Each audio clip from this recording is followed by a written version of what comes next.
This is the Ninja Black. Fill the pumpkins first. Not all the way. I'm having a day, I think. You ever have one of those days where you make a plan and then it just goes awry, no matter how hard you try? Make sure those stems are filled somewhat.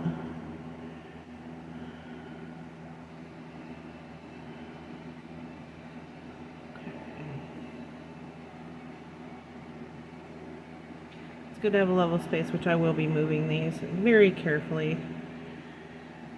I was just so excited to do this video.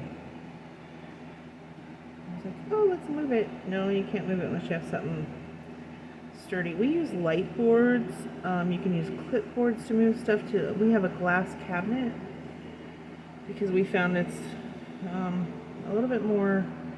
We have two different places that we store our RE poured things, and they are level. So, but this is going to be the black, and like I said, that's Marblers, and I do not remember the name.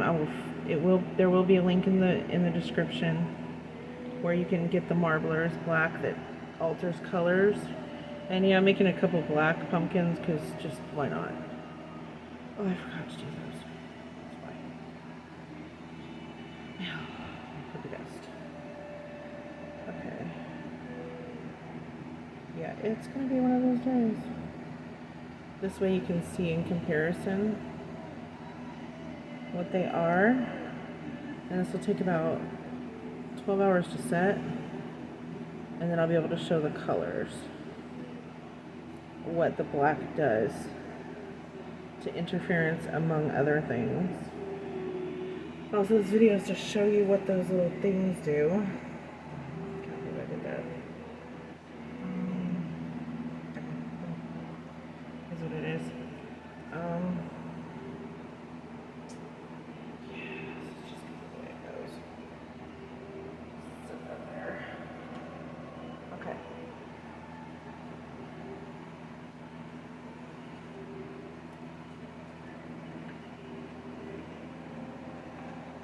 So these little things, I kind of had to donate them to my cohort so I can make one. I can show you. You can use it one of two ways. Oh, really? Okay, so you could just pull this off. Sometimes they come off really easy, or you can just snap it off and you are going to be left with this.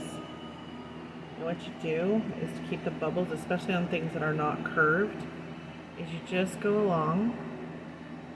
It tends not to scrape off the mica, but it pulls all the little bubbles up that are on the edges, and then you can lighter it. You can use a heat gun, but I recommend using, if you're going to use a heat gun, use the low volume ones, the low heat, because it will ruin your molds. So can a lighter if you're not careful.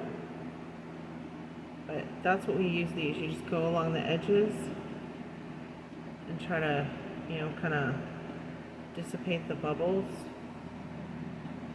And I kind of know where the frame is, so you just go along the edge, because that's where the bubbles tend to be the most, especially on things that are not curved, like have a round mold versus straight up and down. They tend to get bubbles in them. Now I let this sit for a little bit before I poured it. Mica Pro regular will give you about an hour. And then I let it set, and then I lighter it. I don't lighter it right away because you can catch it near the end and still be okay. But this usually won't need to because they're rounded. The only one where you might want to do is the stems with these, because they're rounded. So you should be good. Okay, I will show what these look like here in a little bit, and I will move on to the interference and what we can do with that.